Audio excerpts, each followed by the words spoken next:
चक्रर नियम को सम्मान जणाई धरित्री कोଳରେ पाद थापिछि वर्षा ऋतु। प्रचंड रौद्रतापर हाहाकार चित्कार पर धरित्री को स्पर्श करिछि जलर पसराधारी वर्षा। जलर बारिधारा स्पर्श लाभ करी आम विद्यालयर प्रांगण होई उठिछि चिर सबुजिमा।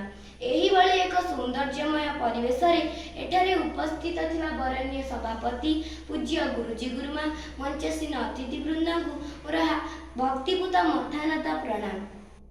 एठारे उपस्थित थिबा मोर छोट बड़ भाई भौणी और सहपाठी को मोर हार्दिक शुभेच्छा और शुभकामना।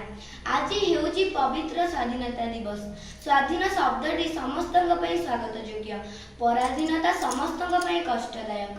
से बनर पशुपक्षी हुंतु अबा सभ्य समाजर मनुष्य हुंतु, केही भी पराधीन रहिबाकु पसंद करंती नाही। समय समय कालर कराल गति मनीष बा जाति पराधीन हो जाए। आम भाग्य मध्य से दुस्समय आसीथिला। आम मानक दुर्बलता और एकतार अभाव देखि शत्रु माने आम देश को 200 वर्ष धरी शासन करथिले। सेतेबेले हमर खाइबा पीबा चलिबा उठिबा कोनोसी थिरे स्वाधीनता नथिला। इंग्रेज शासक जहा कहउथिले जेमिति कहउथिले आमे सेमिति करिबाकू बाध्य हेउथिलु। एही सब अन्याय अत्याचार को विरोध करने केते जन स्वाधीनता संग्रामी अवदान रही।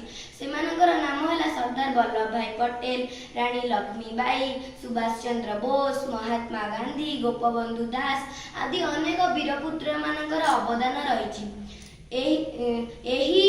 स्वाधीनता संग्राम मंगधर थिले महात्मा गांधी। महात्मा गांधी मूल अस्त्र थिला सत्य और अहिंसा। इंग्रेज मानक हाथ रे थिला लुहा और गोला बारूदर बल, किंतु आम भारतीय मानक हाथ रे कौन थिला सत्य और अहिंसार बल। सेही सत्य और अहिंसार बल एते शक्तिशाली थिला जे ता ब्रिटिश बारूद गदा को जाली पोड़ी पाउंस कर देथिला। शत सहस्र नरनारी युवक युवती छात्र छात्री पंगु सन्यासी समस्त स्वाधीनता संग्राम रे झास देथिले। 1857 मसीहार भारतर प्रथम स्वाधीनता संग्राम रे रानी लक्ष्मीबाई रण कुहाटर इंग्रेज शासक चमकी पड़िथिले। जगदीशपुर जमीदार कनवार सिंह इंग्रेज मानक मुकाबिला पाई निज हाथ को तरबारी रे काटी गंगा को उत्सर्ग कर देथिले। कुटी खाओ काटी पिंध महात्मा गांधी को स्लोगन ने सारा देश प्रकंपित होइतिला। 1938 मसीहा किशोर शहीद बाजीराव को कंठर सुबितिला प्रजा मंडली हुकुम नहीं डंगा मु छाड़ी नहीं। 1942 मसीहा बॉम्बे गोवालियर टैंक मैदान रु सुबितिला भारत छाड़ कर बामर। 1944 मसीहा विश्वग्रासी नेताजी सुभाष चंद्र बोस को कंठर सुबितिला मते रक्त दियो मु तुमको स्वाधीनता देवी। शेष 1947 मसीहा अगस्त मास 15 तारिख दिन आम देश स्वाधीन है। आज आम देशर जातीय पताका सफेद आकाश रे फर उड़ी रोमांच सृष्टि करुछि। आज आम स्वाधीन भारतर स्वाधीन शिशु। आज आम एही जातीय दिवस रे एही संकल्प नेबा झंडा ऊंचा रहे हमारा विजयी विश्व त्रिरंगा प्यारा। झंडा ऊंचा रहे हमारा विजयी विश्व त्रिरंगा प्यारा।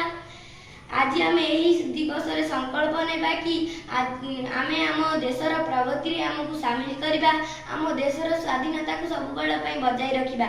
आम स्वाधीनता को आमे केबे हेले अन्य का हाथ को टेकी दबा नाही। आमे भारतीय बोली निजको गर्व अनुभव करबा एवं आम राष्ट्र को एक शक्तिशाली समृद्धिशाली राष्ट्र रूपे परिगणित कराइबा। मु एतिकी कहि मोर वक्तव्य शेष करूची। भारत माता की जय।